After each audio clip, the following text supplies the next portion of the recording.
self-care is not selfish. It's actually the biggest part of showing love that you could offer to your family, your friends, and your community. As women, we nurture and take care of the world.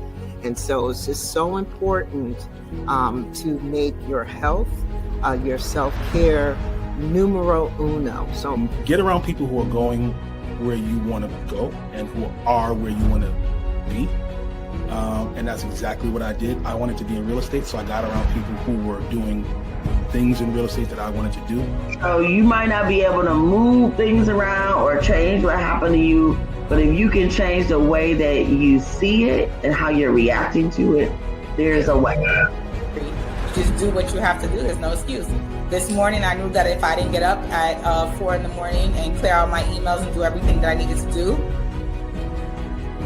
You don't want the government to dictate or a judge to dictate how your hard-earned sacrifice and wealth gets distributed to your family and your loved ones. Our culture is embedded in American culture.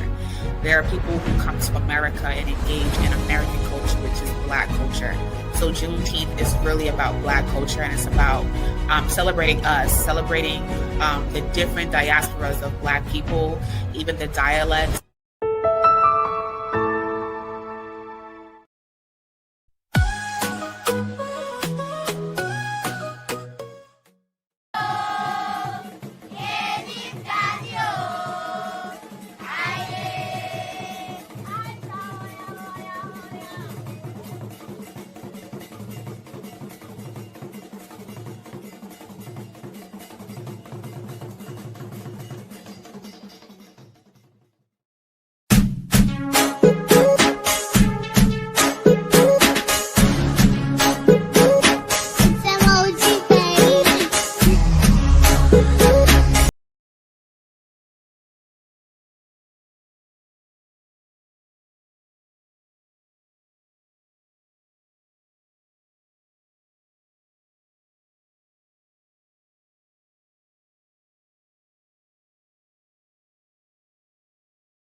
Hello, hello, hello. Happy Thursday, everyone. Welcome to our Juneteenth Lunch and Learn series about cancer and breast cancer awareness. We are very excited to have you all on today. My name is Athenia Rodney, CEO and founder of Juneteenth NYC. This is going on our 17th year of celebrating Juneteenth. And each time I say that, I'm just like blown away. I'm like, oh my gosh, like we've been doing this for 17 years. We've been in this space, on the virtual space, since COVID. We started out in COVID and it was a challenge. We weren't sure what to do. And we wanted a space to hear our voices, to hear what was going on in our community, to talk and share our lived experiences, and to help to find ways to change the narrative of what people in our communities think and feel about us, by us being able to tell our own stories. And so I'm grateful to be able to have this platform to be able to share with the greater community, with our Juneteenth family, and those who are joining us that are new for the very first time, to talk about something that is near and dear to my heart, and that is talking about breast cancer. My daughter just turned 9 on Tuesday, and I lost my grandmother to breast cancer. Crazy thing, didn't know she had it. She had breast cancer for over 12 years, and she never told a soul. We did not know that she had breast cancer and had a double vasectomy until she went into the hospital and she was on her deathbed. And literally, that was the week that I found that I was pregnant with my baby girl. So, start off by saying it is near and dear to my heart. And today we're going to be sharing stories, talking about the thoughts, the feelings around this, and survivorship. What does that look like? How does it feel? What does it mean to be survivorship strong? What's the story on the other side of the battle? and what does support look like in community? So today, our topic is Survivorship Strong, Embracing Life After Breast Cancer.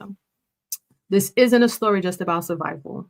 It's about thriving. It's about rediscovering our joy. It's about confidence. It's about purpose, refiguring out what our purpose is in life, having tough conversations, and really just an open space for dialogue. So we open things up for questions. We ask if you have any questions to please share in the chat. This is a back and forth dialogue. I know it's a one-way portal, but we do want to hear your voice. We can see all of the questions that you put in the chat.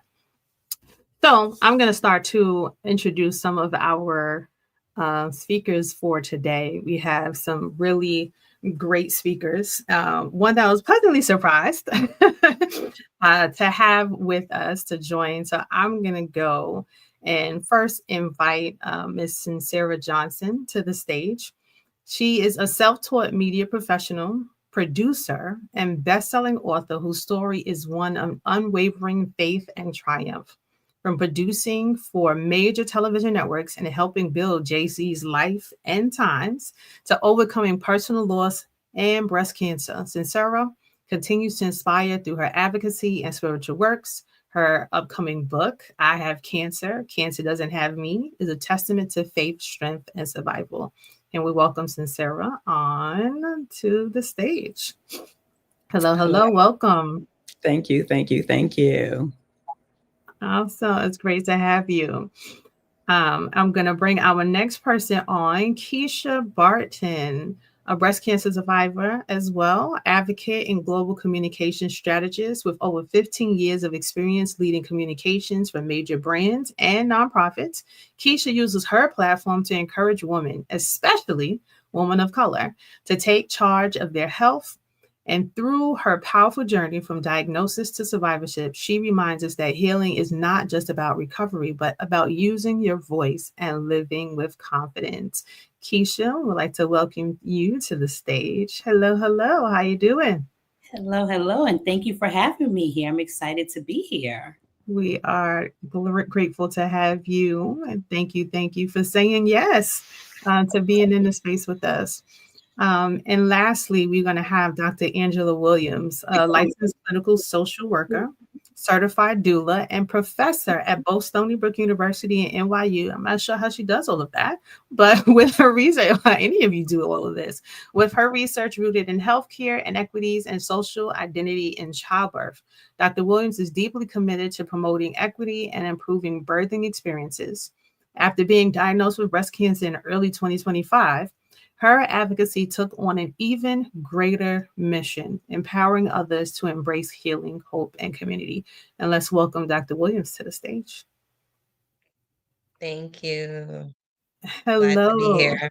Hi. Welcome. Thank you all for joining and being with us, ladies. It is a pleasure to have you on. I am, like I said, I share my story as it relates to breast cancer. And I'm always so paranoid on because it is something that is a part of my family on if I'm going to go to the doctor one day and they're going to tell me, like, every time I open that letter, I'm just like, okay, what is it going to say?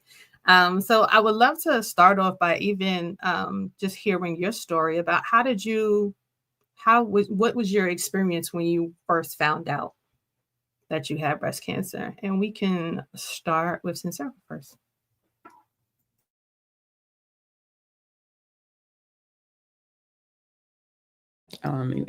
Hi, good morning. And thank you everyone for joining us. My story actually started, I had symptoms. A lot of people don't have symptoms. And the symptoms that I had actually turned out not to be what was the breast cancer. I had a slight discharge from my nipple. One day I went to get dressed and I brushed my arm across my breast and it was wet. And then I started monitoring and looking at it, and it eventually went away. But a week before that, a friend of mine had gotten her mammogram. So we're like a week, 2 weeks behind in our journey, and she got diagnosed. And so that prompted me to be even more determined to get the mammogram. And I got the diagnosis and actually ended up with a dual diagnosis of two types of breast cancer in one breast. Wow. Wow. Thank you for sharing that. And I can imagine that was just in itself like challenging. Like, how do you take that information? How do you take that and then kind of go to the next stage of processing? Like, how was your processing from that? I haven't processed it yet. Hmm. I never fully sat with my diagnosis. I was still grieving the murder of my son. I still had life and a lot of things going on. So on the day, I had decisions to make. I'm a problem solver. I'm a producer. That's what we do. We make things happen. I just literally went into problem solving mode. And the first thing that happened was as I was getting my biopsy, laying on the table doing an ultrasound guided biopsy, the person who conducted it said to me, "It looks like you have precancer and cancer, and you're going to need surgery," and our surgeon retired. So the first decision I had to make instantly was, I'm not getting healthcare here, right? So that's a part of survivorship, and that's part of diagnosis. I encourage people to advocate for themselves. If you don't like what you're being told, how you're being treated, go someplace else. I got the actual diagnosis while I was on a flight through the MyChart app. It took 3 days for that healthcare facility to call me to discuss my diagnosis. And in the meantime, I had identified where I wanted to go. And that doctor, completely different. My surgeon, I actually first met with a surgeon. I didn't even meet with an oncologist first. And she called me and she said, have anyone discuss your diagnosis with you? I said, no. She said, I'm going to spend an hour with you. So she literally had a chart. And she went from A to Z, what this looks like, explained my scans to me, explained everything. And one of the other really powerful things that she did, which goes to your family history, is that I've always been told that I was at high risk because my mother and my aunt passed away 30 days apart from breast cancer. She did genetic testing. I do not carry the gene. So I didn't inherit it, right? It came from another source. So if I had stuck with the original healthcare provider, I don't believe that they would have done genetic testing. They would have made a lot of assumptions. And so I went in fully expecting to have a double mastectomy because I thought it was inherited and I didn't want it to come back. That doctor made the difference. And we did life sparing. We did breast conserving surgery. I had a lumpectomy and I chose to have reconstructive surgery afterwards. But the diagnosis still hasn't hit me. That's one of the reasons I advocate. I choose not to sit in the diagnosis, but focus more on the actual journey itself. Wow. Thank you so much for sharing your story, Suncera. And we're going to definitely come back to a couple of things that you mentioned. Kisha, can you share what was your experience in learning about how you found out that you have breast cancer? Yes, I was surprised to learn that I had breast cancer. Can you all see me? Yeah, we can see you. Yeah. Okay. Yeah, I was sorry. I was surprised to learn that I had breast cancer because I was an avid health advocate. Anytime there was an issue or situation, I was always at the doctor. And I just had I was diagnosed. I felt a lump in May 2021. I was officially diagnosed in June. And I had a mammogram back in October, which I normally do. And I kept having these issues with my mammograms where they kept coming back with density. And my doctor would just say, hey, that's just typical for women of color. There's no issue here. We'll just test again, as we often do. Well, that's not what happened the day I got the call on June 7th, 2021. My doctor, who I've had for many, many years, decided to call that day. And I was actually online doing a presentation at my job. And I had to put myself on mute to hear that my doctor said, hey, I just want to let you know that you have breast cancer and there's nothing that I can do for you. So I'm going to transfer you to somebody else. That was how I found out I had breast cancer. And, being in communications, you're always prepared for the what if. So I'm literally shocked on a call on a Zoom with my teammates. And I'm like, hey, I have to get off. And I immediately call my mom and I explained to her what was going on. But my first thought was, okay, the C word. Does that mean I'm dying? Like, I'm not going to die. Like, if cancer wanted a loudmouth, it was going to be me and I'm going to fight it. And so there were symptoms similar to Suncera. I had symptoms for many years and I didn't pay any attention to them. I actually thought it was something else compared to what it was. And I had to go and do 2 biopsies. I had to do several different procedures. And I went to my first provider, who was Northwell, and I just wasn't happy with them. And I'm like, you have to be an advocate for yourself. And I kept saying throughout this whole process, I'm going to be strong. I'm going to be strong. But this doctor really didn't sit well with me. And she kind of just gave me the whatever. So I wound up going to MSK. And that's where I got my treatment from. And 7 surgeries in a double mastectomy, I am now an advocate for breast cancer. And I'm an advocate to tell people, especially women of color, check your medical records. Don't just let them send you stuff in the portal and you don't pay attention. It was right there in my records since 2019. It had been there. I had the leaking of the breast. I had the disformity where I couldn't walk straight. I had the feeling where I was feeling like I was going to faint all the time and things like that. So I'm an advocate for check your medical, check to make sure you get your mammograms, but also do your research. Wow. Thank you for sharing that. I mean, I'm going to come back to a couple of things you mentioned as well. Just touching on, because it's like you shared, a lot of doctors are constantly talking about, oh, you have dense breasts. I'm constantly being told that. And I'm like, I feel these bumps kind of, going here. And they're like, oh, that's, just the density. We checked it, even did biopsies and it was clear. I'm like, okay. But to your point, so far, all I've heard is be an advocate. You have to be an advocate for yourself. And especially, I mean, everybody's human. At the end of the day, everybody is human. And that's what I'm always sharing, especially to my children. I'm like, if you are going to be a doctor, just know that someone's going to be dependent on you someday. And, I want to make sure that you know what you're doing. So thank you for sharing your story, Kisha. So can I have... where everybody go? There we go. Dr. Angela, how you doing? Hi. So you were, out of everyone, I think the one who found out earlier this year. So can you share a little bit about your story and how you found out? Yeah, sure. So I discovered a lump in November. I like most people say, the dense breast tissue. So I had dense breasts, I had lumpy breasts. And so I thought that might have been just, part of the fact that I had lumpy breast. I had a mammogram. The mammogram said what it always says every year, that you have dense breast tissue. You should follow up. We're not sure. I usually have an ultrasound with the mammogram, but on this particular day, the doctor forgot to put in the prescription. And I was just like, all right, maybe I'm just, making this up in my head. It's probably nothing. I don't need the ultrasound. And then a month or 2 later, the lump was still there. And I went to my primary care physician and she was like, you have to go immediately and get the ultrasound. And then I had the ultrasound. I also had an MRI. All of those 3 things confirmed that it was more extreme than we thought. I did have genetic tests. It says it's not genetic. Most of the time, breast cancer is environmental anyway.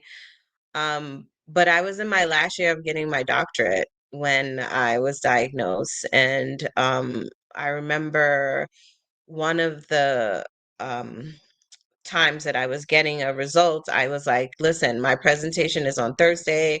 On Wednesday, I have to defend. I don't want to know anything until after that. And the doctor was like, okay.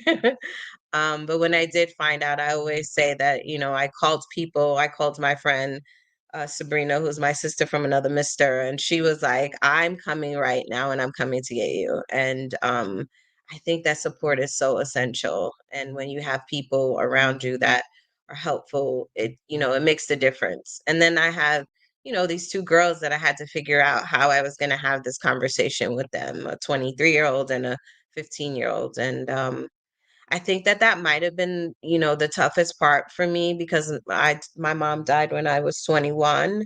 And then to have my 23-year-old, kind of have the same experience was a little tough for me. Yeah, I can only imagine. And thank you for sharing your story, and even how I just want us to all just to take a deep breath. I just felt the need to just exhale, and I just want us all to be in that space of breathing and feeling, and even just watching and hearing. These are all stories that are not easy to relive. They're not easy to, like Suncera said, I'm still processing. I haven't processed it yet. And that is a reality too. We all operate in spaces, and it sounds like all of you ladies are doers. They're like, y'all are like, I heard very strategic on like, okay, I want it to be this way and not this way. Advocating for yourself, being in a space of knowing, and that's not always where people land. They don't land in the space of knowing. So, Angela, you talked about family being a big part of kind of the process for you. Kisha and Suncera, can you also share what were some of the, I guess, the people, individuals, or even locations, organizations that helped to get you through this process? We can start with you, Kisha. Well, first of all, I have to truly thank my mom. My mom was there through every procedure, every doctor's appointment, everything. She's one of my angels. I had 3 angels throughout this whole process. And sorry, I'm getting emotional. This is the only time I really try to, show my emotion. She's one of my 3 angels. My other 2 angels are the lady that when I had the day of my biopsy that said, let me take a look at your chart and see what's going on here. Something just doesn't seem right. And before you go in for this biopsy, I really want you to understand what's going on. And she literally went through my whole chart and said, here's where your doctor should have did the first biopsy. Here's where your doctor should have did the second biopsy. Here's where she should have done the third biopsy. So it started around 2017. And I was diagnosed in 2021. Stage 2 invasive ductal and lobular macrocarcinoma. So that meant it was engulfed in the whole breast. The third angel was when I was going through this process and my health insurance denied a PET scan and then tried to deny a scan completely. And I had been a warrior through this whole process. I never showed anyone any kind of fear, anger, nothing. I told my doctor, I'm going to be the best patient that he ever has. I'm going to come in, I'm going to smile. And I remember that day on the phone just saying to the lady, she was like, I don't think that they're going to approve your scan. And I just started screaming and crying into the phone, ma'am, you're not going to kill me. You are not going to let me die. I am going to win this battle. So somebody better approve this. And my mom was just like, what's going on? Like, I've never heard you like this. And I was like, Mom, she's trying to kill me. They're trying to kill me. It will not happen. That lady called me back the next day and said, ma'am, I got you approved. I had to override some things, but I want you to know my husband is going through the same process. And I don't want anyone to have to go through what you're going through. And so to me, those 3 people were so important during my journey because I've always put on a brave face. No matter what's happening, I don't want anyone to see anything. But those 3 people changed my impact on how I deal with the cancer, and even the trajectory of how my progression went for the different procedures. So I thank my angels, especially my mom, for being there for me throughout this whole journey and continues to be there for me. I just had another procedure last month, so it's a never-ending process. So thank you to my angels. Yeah. Oh, thank you. And I told you this was going to be one of those sessions. I already knew from the beginning before we even got started.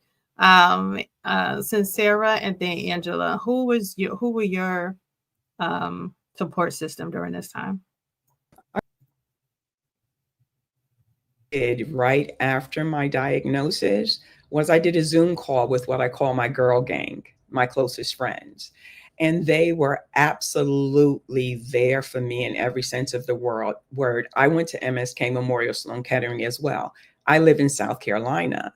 So two of them provided me with a place to stay while I was getting care. I didn't have to pay a hotel bill, or anything like that. And I think the people who, advice that I give to people when they say, how do you help somebody who's going through cancer, is get to know them first, right? Get to know them. And so I had a friend who knows that when I'm here, I like to walk the beach. That's my place of peace. She encourages me to get out to walk the beach, even when I didn't feel like it.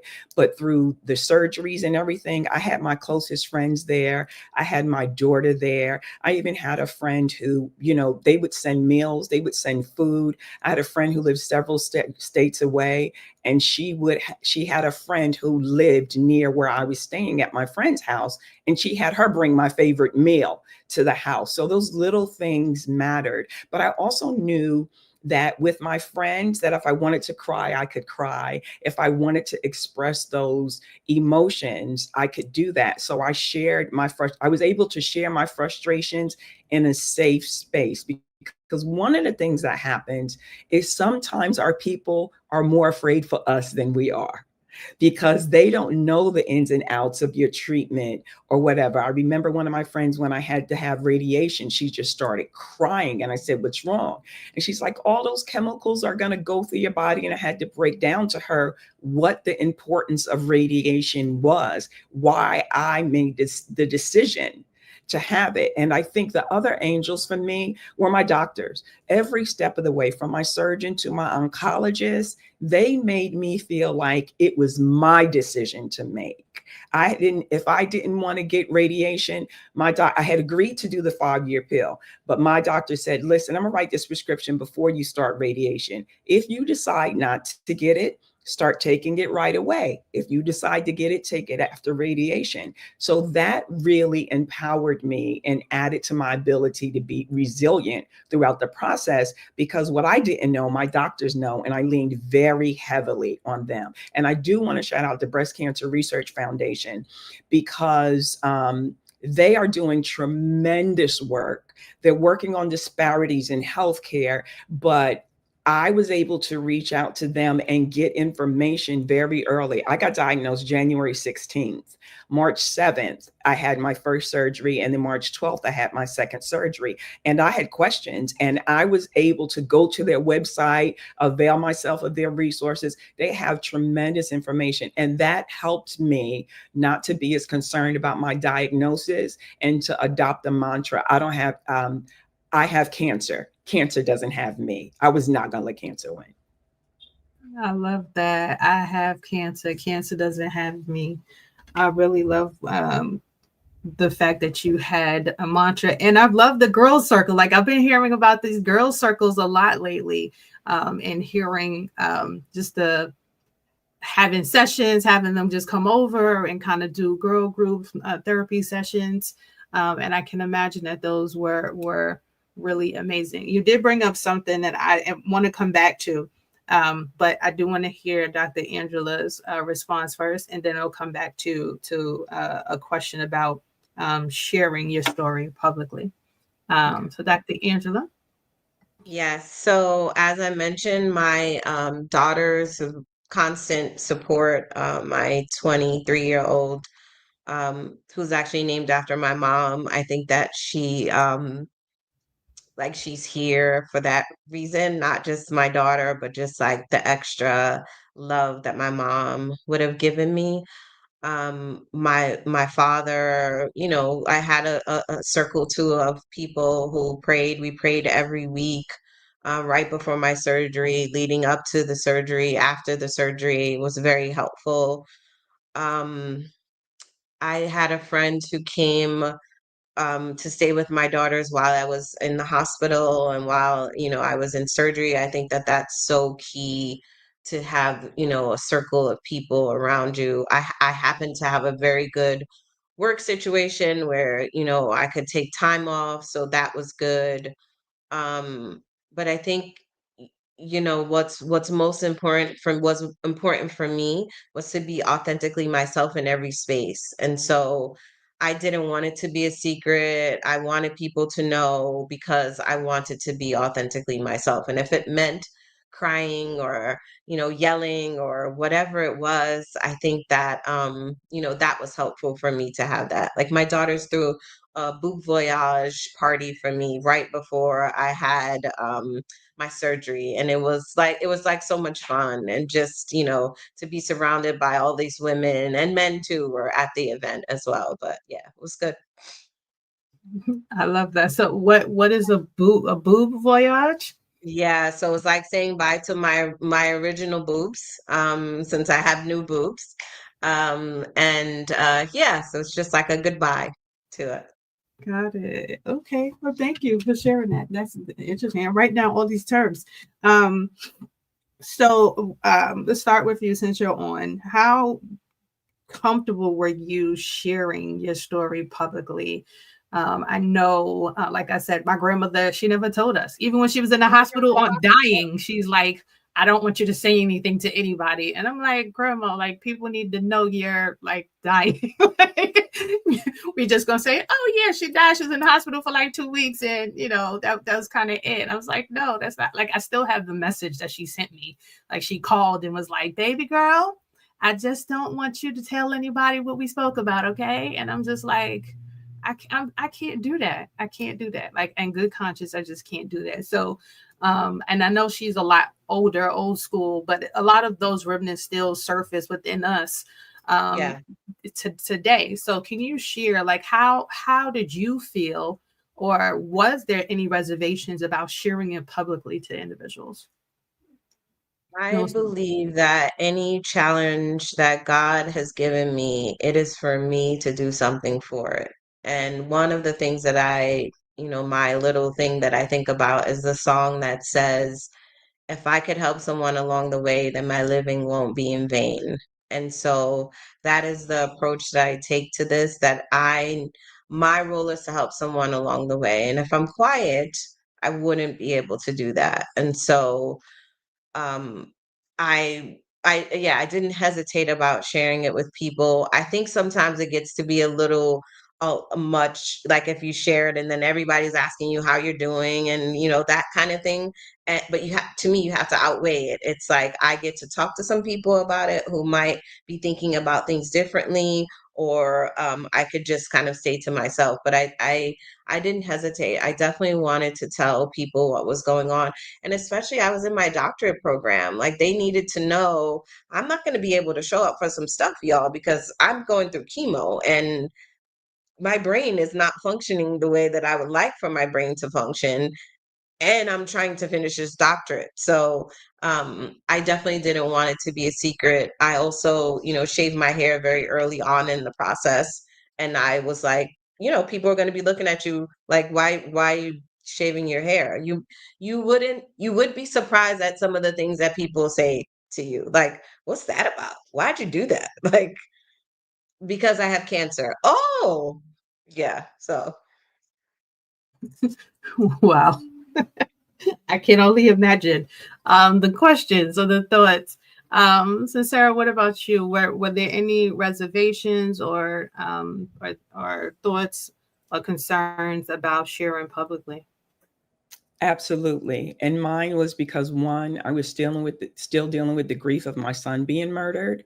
And throughout that experience, people don't know what to say sometimes.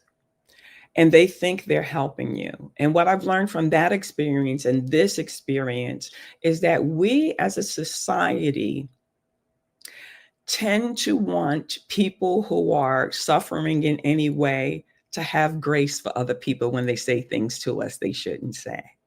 So, for example, people would say to me, I finally decided to do it. And then people instantly would send me these YouTube links about this natural cure and this natural that. I never even said what type of breast cancer I had, right? People think that breast cancer is just one illness. It is not. It's a complicated group of illnesses that include subtypes as well. So people would send me that stuff. People would ask, well, what stage are you? And you don't know that often until after the surgery is done, right? And I knew people would have questions like, when I lost my son, they would just say things that were not helpful at all. And I felt myself trying to calm their fears, or I felt like my grief was hijacked, and the same thing with cancer. But what made me decide to share my story was I had a friend who was going through a similar situation, and I noticed disparities in the way her care was and how hers was being treated and mine was being treated. And it was more about, it's always been about advocacy for me from the beginning. So part of my cancer treatment, like I said, I adopted the mantra, I have cancer, cancer doesn't have me. While I was recovering from my surgery, I started writing a book, which I'm releasing November 1st. I have cancer, cancer doesn't have me.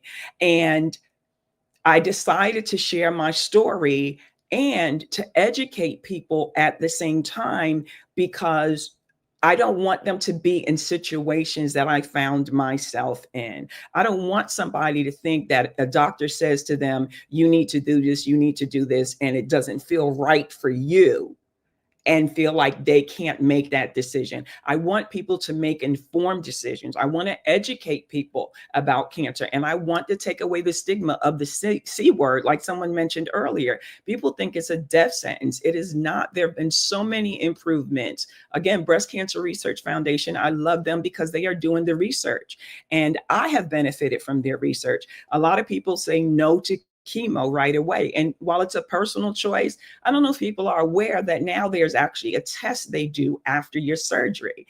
They take some of that tissue and the doctor will tell you whether or not chemo would be beneficial for your breast cancer. Mine came back negative. I'm grateful for that research study so that I did not unnecessarily have to have chemotherapy. So I began sharing my story publicly. I'm now part of 2 national campaigns, one with Bloomingdale's and one with the Breast Cancer Research Foundation. But every chance I get, I started wearing pink before that. It's my favorite color. But everywhere I go, I'm wearing pink every day. I'm affected by breast cancer every day. And it happens to be my favorite color, but it does open up conversations and discussions. And I tell people everywhere I go, not just about my story, but what I've learned. And I share resources. There's help out there that people don't realize, to get transportation, for education, to get a free mammogram. All of those things are helpful. And that's why I share my story, because it literally could save a life. One other thing I'm focused on now, I just started sharing information about, and I added a chapter to the book, is about male breast cancer. We don't talk about that, right? We tend to think it's impacting women. We have women in the room. It looks like women are in the chat. But I got a proclamation the other day, and I met a city council member, Black man, who said he's had 2 mammograms. I've never met a man in my life who had a mammogram. So the telling my story is a form of advocacy. I step out of my comfort shell because, like Dr. Angela said, it's for me, it happened to me to benefit somebody else. Can I just add that the test can also be done before you have the surgery? That's how they determine I needed chemo before surgery, not after surgery. Correct. Yes. Wow. These are all very helpful things that you all are sharing. Someone who might be looking for information later and just happens to fall on this recording and sees this. So thank you for sharing the different ways. Kisha, what about yourself? How was the process? Were there any concerns with being able to share publicly? So I'm going to be transparent today. I'm known as the women empowerment, the share of information. You have an issue, I'm going to go and do it. Well, my grandmother passed away of bone cancer, and I was a teenager, and she didn't tell me anything. I didn't know anything about it. And then one day she just got sick, and then all of a sudden she got from being sick to passed away. And she knew she had bone cancer, and she never said anything. I was similar in my situation. When I found out I was diagnosed, it took me about a year to officially let anyone outside of my immediate family. And the only reason my coworkers knew is because I had to let them know. I was embarrassed. I was ashamed. I was angry. I was hurt. I was like, how do I fight this battle that I don't even know what this battle is?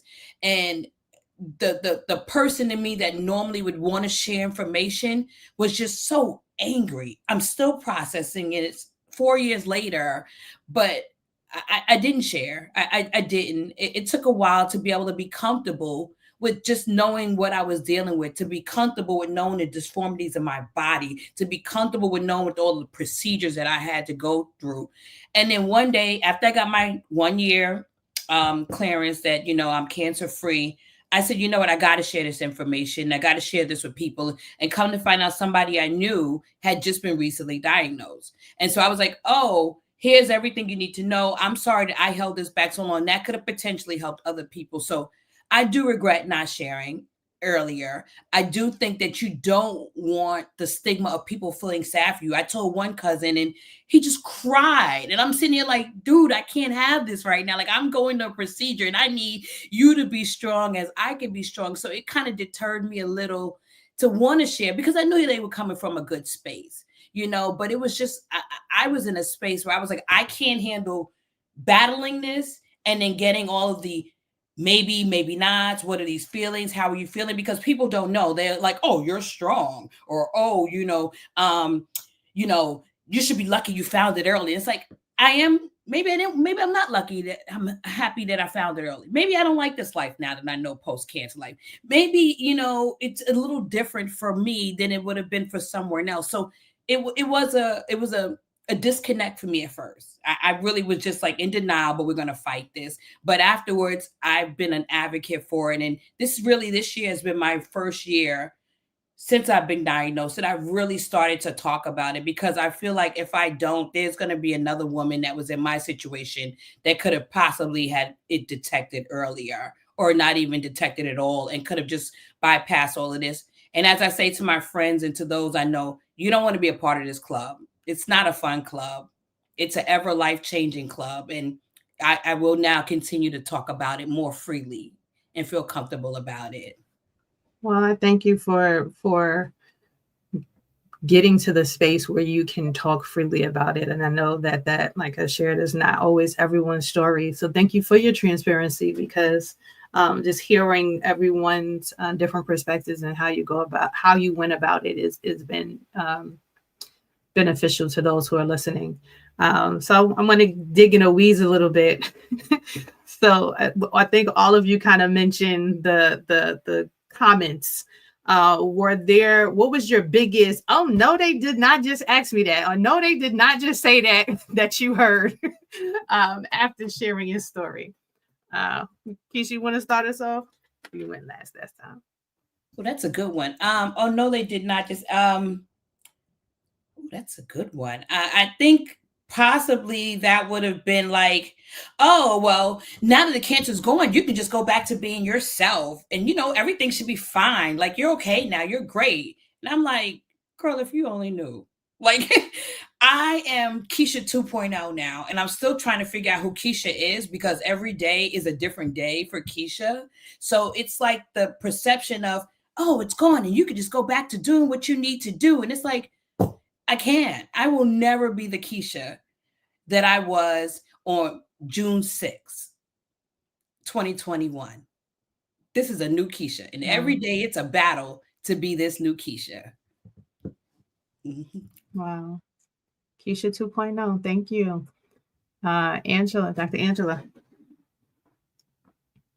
Right before my surgery, I had a family member who has a different view about cancer and stuff, all the natural stuff. And are you sure you want to do this the day before my surgery? Are you sure you want to do this?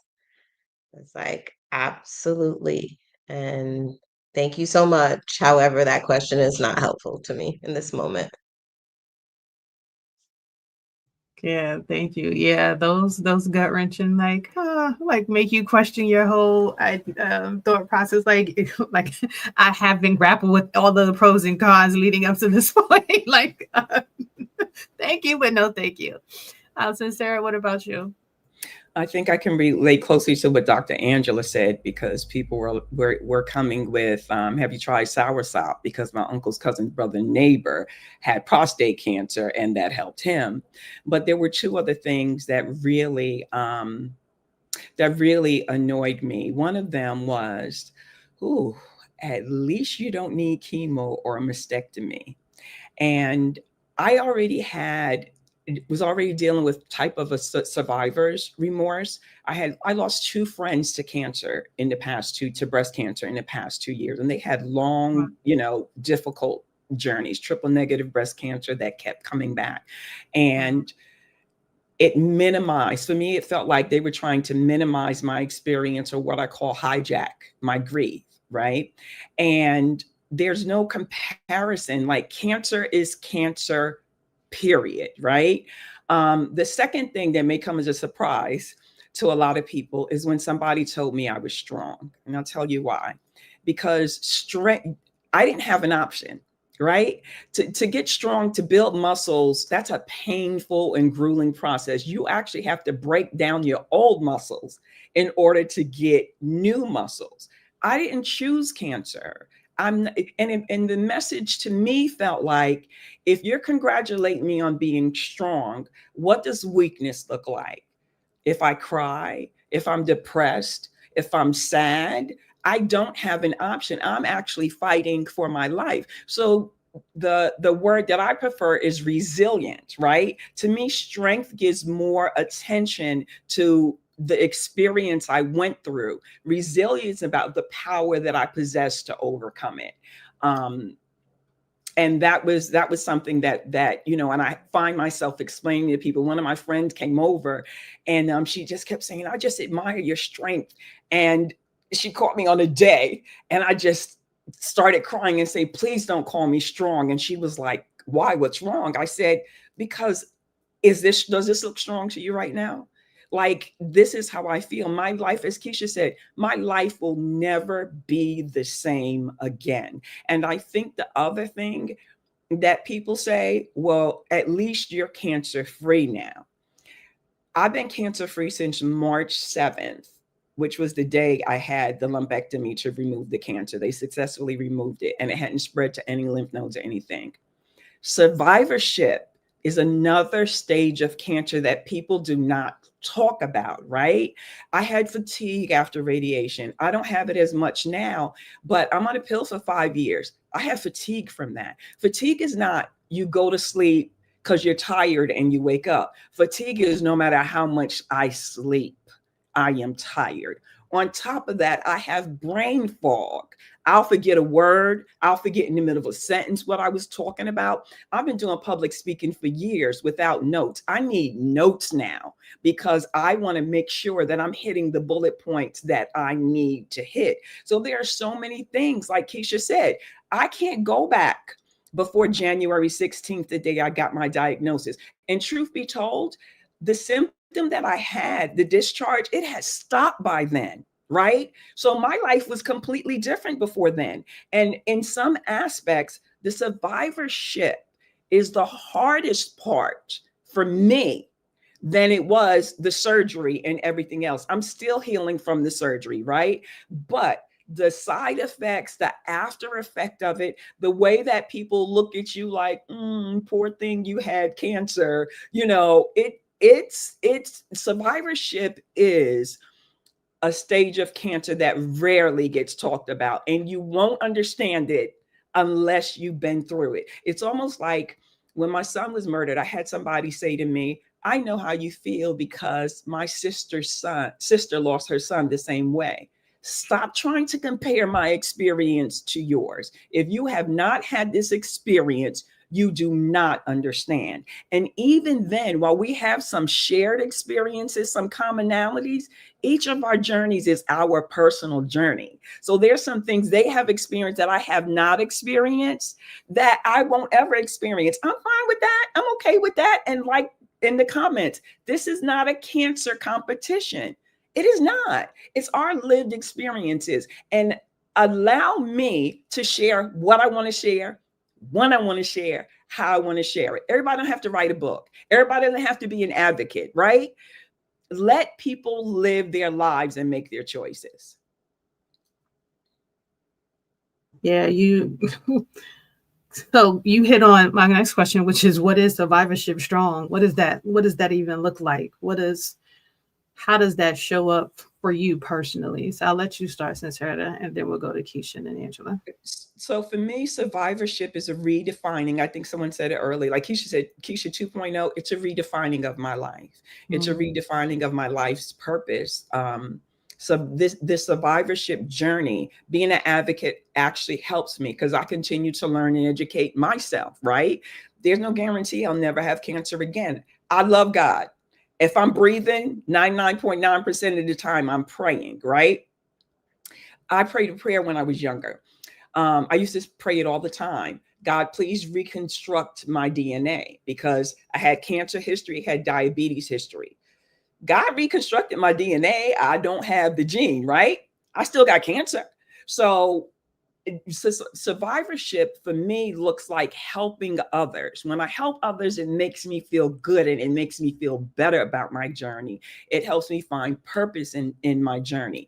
Survivorship includes, like I said, mentioned before, the side effects of those things. And it's prioritizing what is really important to me and knowing what I can handle and what I can't handle. Because I struggle with fatigue, I limit my phone conversations when I pick up, when I answer. There are some days, honestly, I'll be in bed at 5:30 and I will sleep straight to the 3 o'clock in the morning. Then I'm wired and then I'm up. And then the cycle is I'll go back late, go to sleep later that night. I never know what time I'm going to sleep. I never know what time I'm going to get up. I just embrace what I can do, and what I can't do, I'm okay with that. Yeah, thank you. Kisha? I will say really quickly, I just want to piggyback on what Suncera was saying about, that cancer is not a competition. And her and I have had this conversation before where, some breast cancer survivors, we feel guilty that I had to do a double mastectomy. I didn't have to do chemo radiation, but that really tore my body apart. And so I told her I felt guilty that I didn't have to do the chemo radiation as she did, but yet I still had to do what I had to do. So I think people also don't touch on that part of the fact that, there are different ways of handling your cancer and your treatments. And I should not feel guilty for that. I should feel happy that my friend did what she did and I did what I did. And I'm trying to learn to let go of some of those hurt feelings that I have or guilt that I should not be carrying. Survivorship now is figuring out who the heck I am. I don't sleep.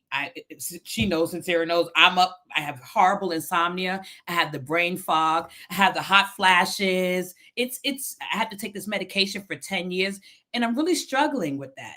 I'm really struggling with, is it worth it? Is the medication going to help me? Because we want to have a good quality of life. But what is a good quality of life if I'm not happy with my life? That's the question that I keep asking myself every day. There are good days. There are bad days. There are days I don't want to talk to people. There are days where I just have literally had a half an hour sleep and I'm going through the day like as if nothing happened. So for me, I would really love to see where we can change our post-cancer life to make it really a quality of life and not just a day by day where I'm just taking a pill to maintain.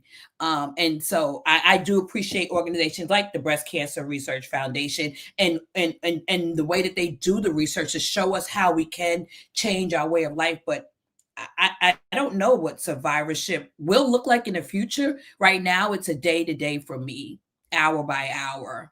And as long as I can help somebody else with this, that to me is the best survivorship that I can have. Yeah, absolutely. Thank you. And thank you for lifting that up as well, Kisha. Dr. Angela?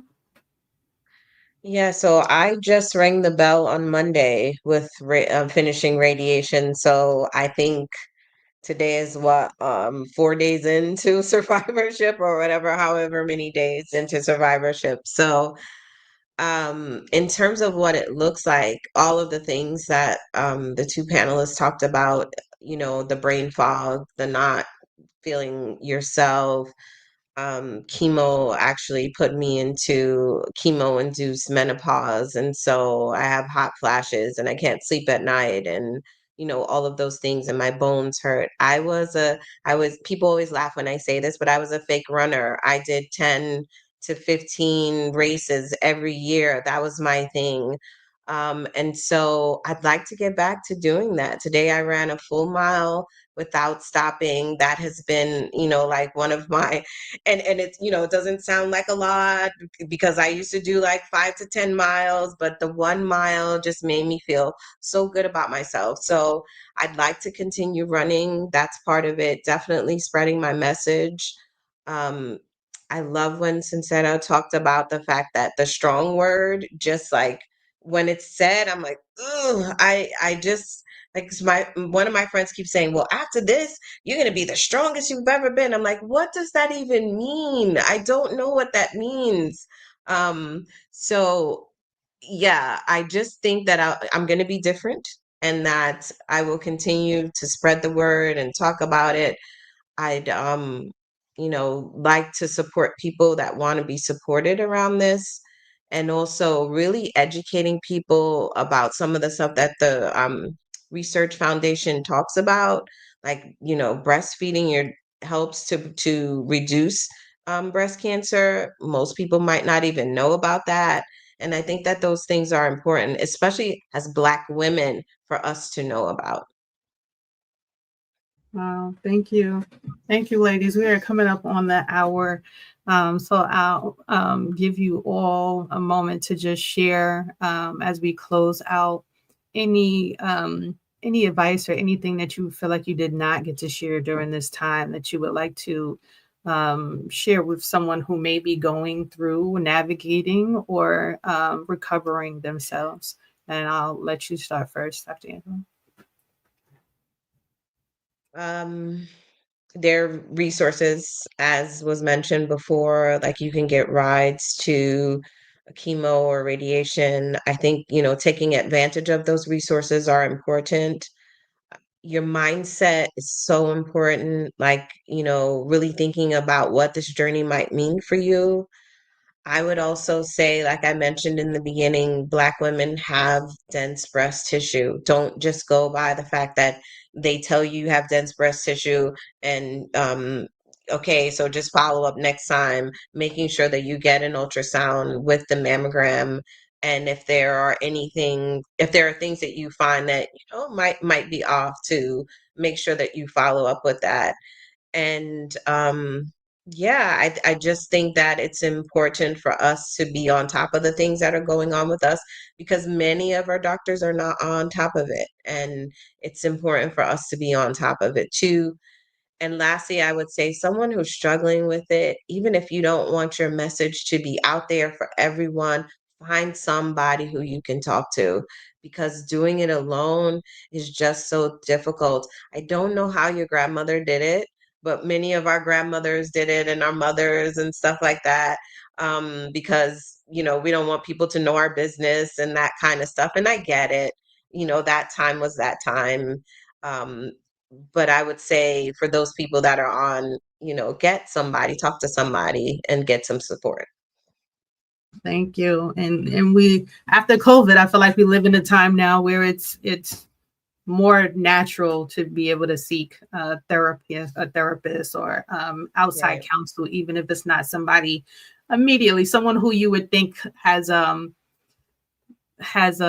doctorate to be able to support you in that space. So thank you for sharing, You're welcome. Dr. Thank you. Angela. Kisha? I would say, most importantly, be an advocate for yourself. Every single time that you go and get your mammogram and you get your medical results, you may not be a doctor, you may not be a radiologist, but what you can do is put that information in Chat GPT and say, explain it to me like I am a fifth grader. And to me, that was that gave me more clarity on exactly what was going on, the prognosis of my breast cancer and how it was moving and growing. And so research, I'm an avid researcher. Every time I went to the doctor, I had a list of questions. And I remember him saying, oh, well, I don't want to overwhelm my patients with information. And I said, I'd rather be overwhelmed and alive than underwhelmed and dead. So I say to you, all be your advocate. Do your research. Ask previous people that have had breast cancer. I did that. That's how I made my decision. I reached out to people and said, what was your process? If you could do it over, what would you do? If you can give me recommendations, what would you do? So to me, it's being an advocate. It's checking your medical records, making sure that you have really good doctors that are clear and transparent about the procedures.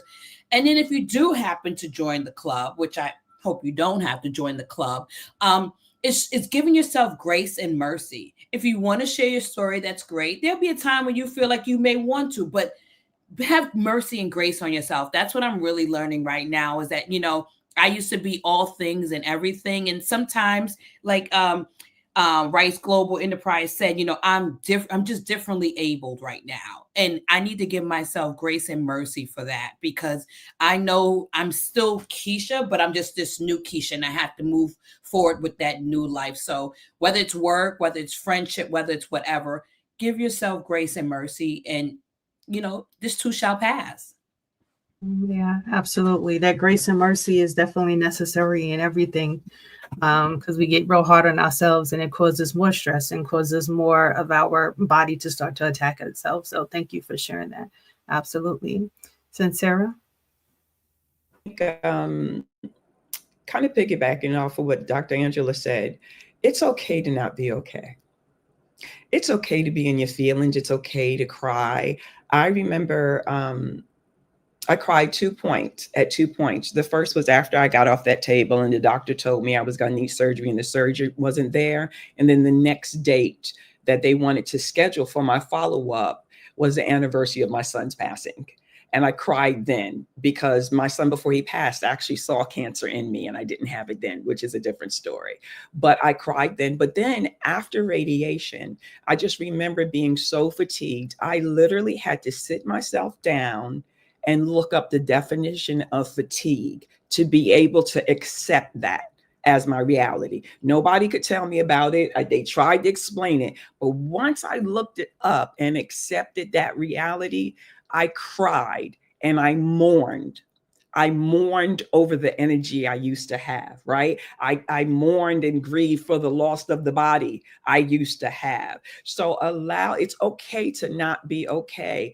I have a therapist and I love my therapist and it helps in so many aspects of life. And what I like to do is offer myself as a resource. I'm not a doctor. I'm never going to give you medical information, but if you need help finding resources or anything, I'm going to drop my email in this link. Send me an email, reach out. I don't know everything, but I'm very resourceful and I know how to get the answers. And I'm going to be honest and tell you if I don't know the answer. I think that's a type of help, real help that people need. Yeah, absolutely. Thank you so much, Kisha. Suncera, sorry. Thank you for sharing that and just taking that step further away from who we think people want us to be versus who we are showing up as and it being okay to be that. So thank you all. If y'all can all come back on, I just want to give you your flowers now while you are here to receive them. I too despise that word strong because there's no such thing. Strong is a terminology that was impressed upon us as enslaved individuals, that y'all are strong because they want you to keep working despite how you were feeling in the moment. And I think that's really what it is. Strong means to me, keep working despite how you're feeling in the moment. And I am thankful for all of you ladies and sharing your story, sharing your thoughts, sharing your courage of what you've had to endure.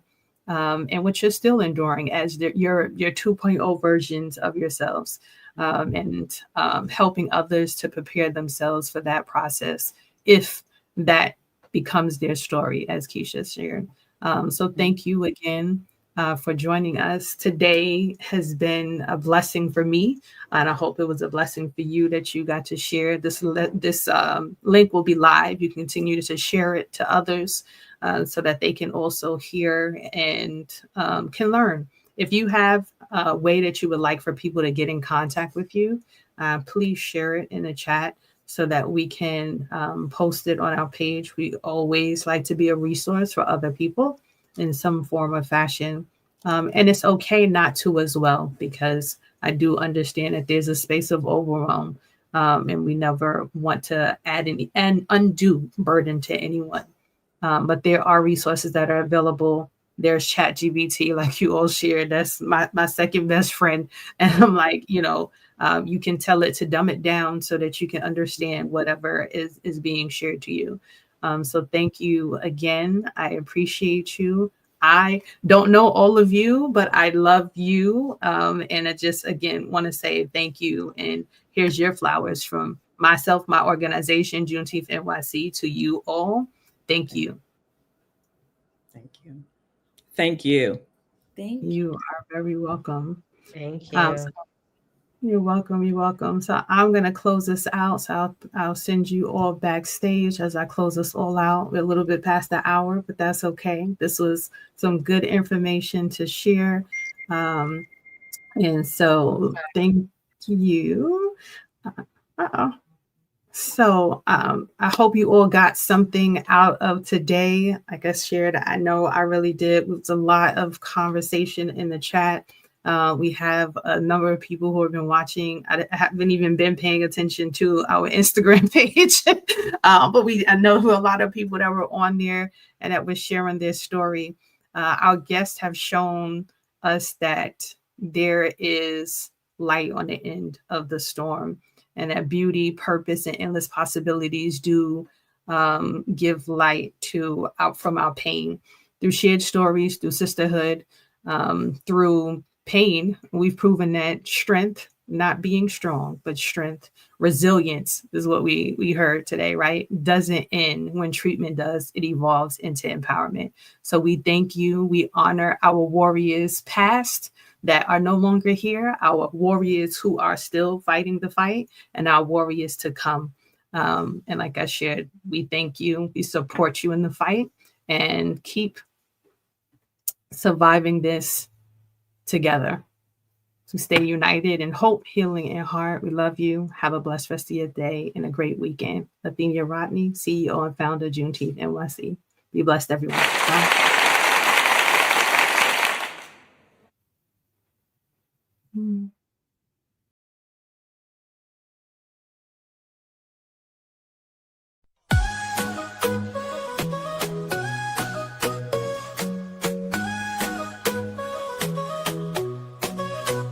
In 2009, Athenia dreamed bold, bringing freedom vibes, our stories retold.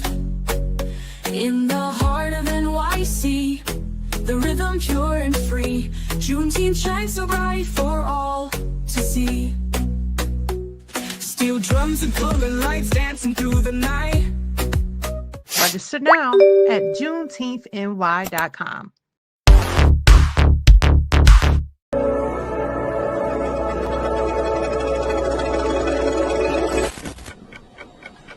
Register now at JuneteenthNY.com.